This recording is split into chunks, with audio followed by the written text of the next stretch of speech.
Hey family, Danny here, and today I want to talk about a super couple. I made a lot of notes, so if you see me looking this way, it might be because I'm looking at my notes because I feel like we've grown up with this couple.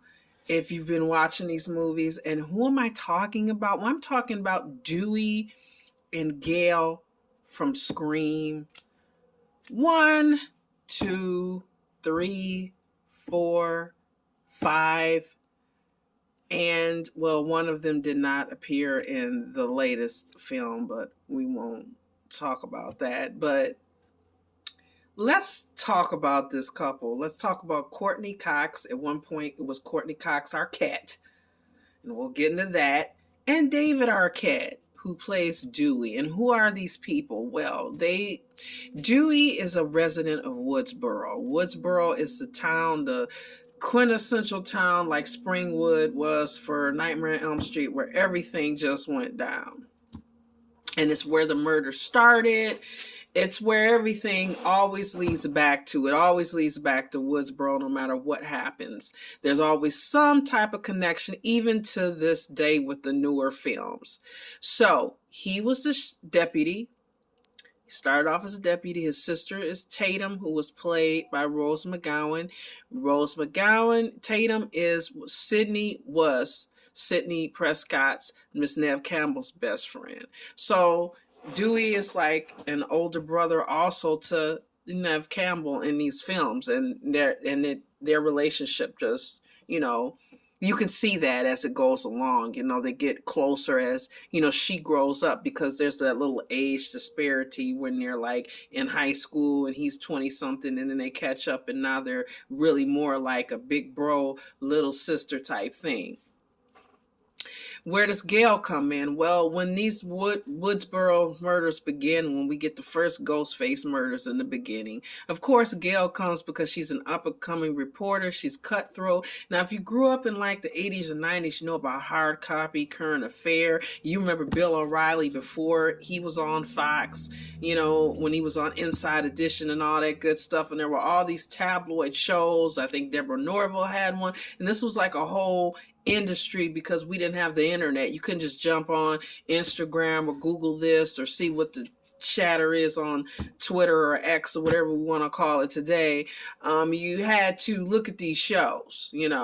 Entertainment Tonight was like the legit one, but the rest of them, when you wanted to get the little dirty little gossip and the scoops, that's where you went to. And that's the type of reporter that Gayle is when we meet her. She's that person. She's that Current Affair, Inside Edition, Hard Copy girl, just trying to get whatever celebrity gossip is out there, whatever murders have occurred. She is on the job. So she arrives in Woodsboro because she had covered the previous story, which was a year before, when young Sydney's mom got murdered. There's a lot of familial connections in this. I mean, literally, like, you could make a family tree like the Bloodline if you watch your WWE with the Samoans, the Noi family. Like, you could literally make, like, it's gotten intricate, because my son likes to joke everybody's related in Scream. But be that as it may, she has covered this. She covered, Maureen Prescott's, murder, and she did it in a very sensational way. She made a lot of money. She sold a lot of books, and she inferred that Cotton Weary, who was accused and jailed and waiting to be gassed for this murder, she shed doubt on that. So there's this tension, obviously, between, Sydney and Gayle, because, here's this woman who wrote this book, who covered this terrible time, this tragedy in her life, in her family's life. And not only did she cover it, Sydney was the one who identified Cotton Weary as the person she saw leaving the home after the murder. And Gayle is shed doubt on that, to where people are like, well, wait a minute, she basically called her a liar. There's a scene actually where Neve punches her in the face, and so it's a lot of tension here. But on the other hand, on the flip side, she's very popular. So people are psyched to see her, especially Sydney's peers when she comes around. It's like, Gayle Weathers is in the house, And Dewey is, he's one of those people who's excited. He actually watches her and she meets him, and there's this immediate attraction between the two. But it's not just about he's cute. It's also his proximity to Sydney, to the case. He's a way for her to get in. He actually enables her to get into a party that they're having and put a hidden camera inside the home. So it's not, and she's right there when they find Sydney's dad's car, when her dad goes missing. So she's like literally right there when amongst the story. And she becomes a part of the story, as she's trying to find out who's Ghostface and get the scoop and all that. She actually winds up being one of the ones who dispatches, one of the killers. And if you have not seen Scream, that was released in 1996, I hope you have, because it's going to be spoilers. Because yes, she is the one who, shoots Billy Loomis. So there's that, because in the original was Billy Loomis and Stu Macher, who were played by Matthew Lillard and Skeet Ulrich, who I am excited about seeing at Astronomicon. Yeah, I can't wait to see. Oh my gosh, there's going to be so many people. Roger Jackson's going to be there. Oh my gosh, Heather, who plays Randy's sister, is going to be there. It's going to be a gas. Kane Hodder. Okay, I'm getting off topic here, you guys, because I'm just excited, like Candyman, like I can't believe it, Tony Todd. Okay, focus, Danny, focus. Okay, so back to Scream here. So he's also an in. So here's this guy who's easy on the eyes. He's cute. He's nice. He's also naive. He doesn't really see Gayle for what she's really. He kind of sees it, but he kind of doesn't. He's not taken seriously on the force. We see that Tatum teases him, and he's like, "You gotta respect me while I'm here. You can't disrespect me in front of my superiors." And Tatum's like, "The janitor's your superior." So it's like he doesn't get the respect that he deserves, but he's a good guy. And he cares about his job, and he's out there risking his life. He gets injured in this film because he gets stabbed, and he has he winds up with a limp and nerve damage. When we see him in the second film, they have a moment, he and Gayle have a moment, a little sexual tension, but it doesn't amp up into the second film. When Sydney goes to college, she has a new best friend, Elise Neal. Randy Jamie Kennedy from the first film is back. Oh my gosh, I love this. It's another one. But he, so he comes to help her because the murders start again. As Chris Jericho would say, again, here we go with Ghostface. He is back. So Dewey comes, and of course Gayle comes too, because, she's out there writing books, trying to get more popular. She wants to be legit. She wants to be, I guess you could say back then it would have been Connie Chung or somebody like that. That's the level that she wants to be on. A Barbara Walters. She is trying to get to the big time. And so she's right there on the grounds floor, and she's working with them. And again, she gets involved in this situation, and she gets attacked. They get a heated moment, and at that point, this is when we really see, her, her popularity has increased and their attraction has increased. And we see that it just gets to be, it's like where he kind of makes his move, in the second film. And I guess you could say it's heating up. As Donna was saying, Parks and Rest, it got hot quick up in here. Hot quick. The third film, we see tension between these two. There's a relationship, but we do see tension. They're on in the third film, if I remember correctly, what is going on in here is that, there's a lot of sparring, There's tension because they're trying to make this relationship work, but they have differences. They have a different temperament. You know, Gayle is like always on 10. Dewey is a little bit more relaxed. He likes a simpler life. She likes the fast-paced life and being up in it, being hard in the paint.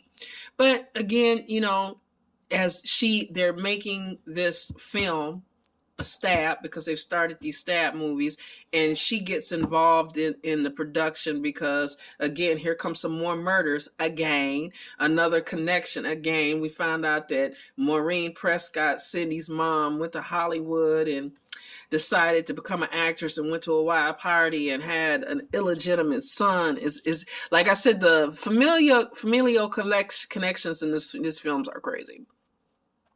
So after the attack, you know, Dewey asked her to marry him, and they do get married. You know, they do get married, and that's in 3.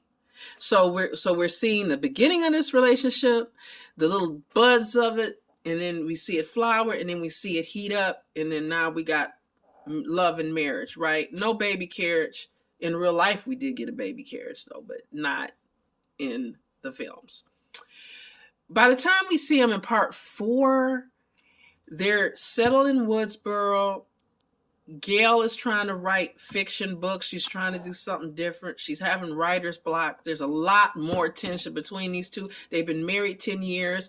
And then we have Deputy Judy, because now Dewey's the sheriff. And Deputy Judy, played by Marley Shelton. Oh, I loved her in these films, you know, because we get to see her in the later ones as well, in one of the later ones. But she has a crush on Dewey, and she's always making him these lemon squares. And she's so, like, she reminds me of this nice, innocent, spunky girl who has a crush on the hero, and the hero is just totally oblivious by it. Like, he doesn't see it, but Gayle sees it. So of course there's tension between her and Gayle, and that makes for some funny scenes. There's some funny scenes between these two. Like this woman, she's like, "Your lemon squares suck," you know, and it's just a funny little exchange. Like I said, the tension between these two, you know, Gayle snapping at her and her trying to keep Gayle out of the investigation.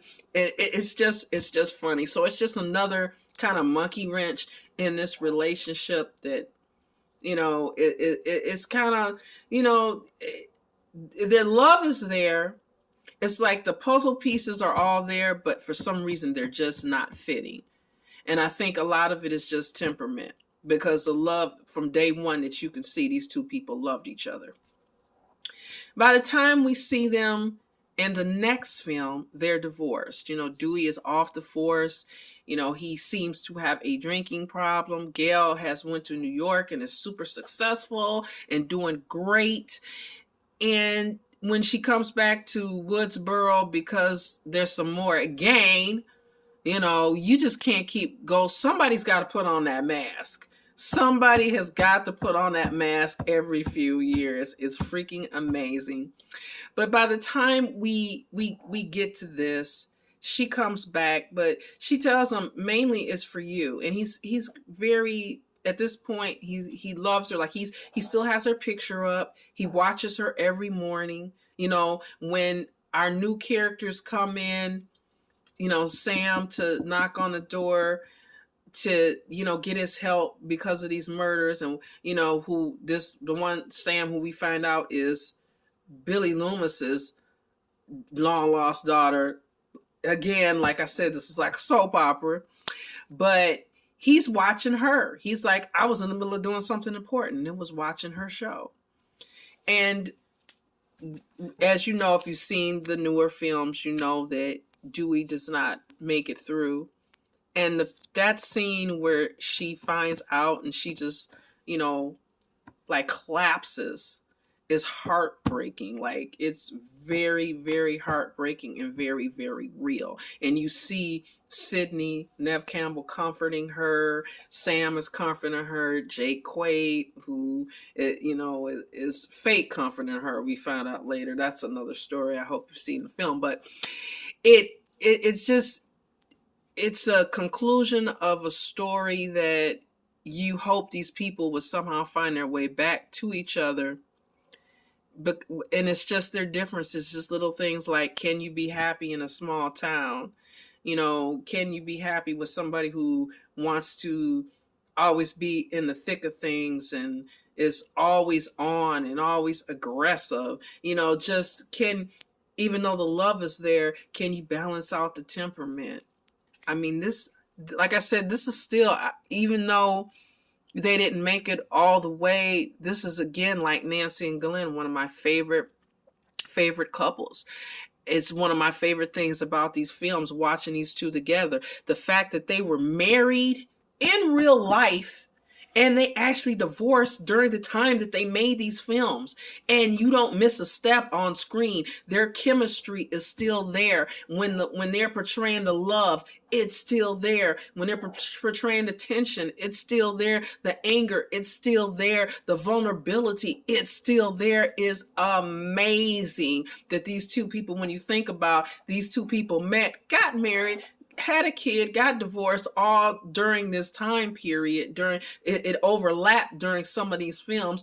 Is amazing. It's amazing that these two very talented individuals were able to do that. You know, it's just, it just blows my mind. So I gotta say, Gayle and Dewey, to me, are like the VIPs. I gotta put them in the couple hall of fame as far as horror couples. You guys let me know what you think about Dale and Dewey. Gooey. Huh.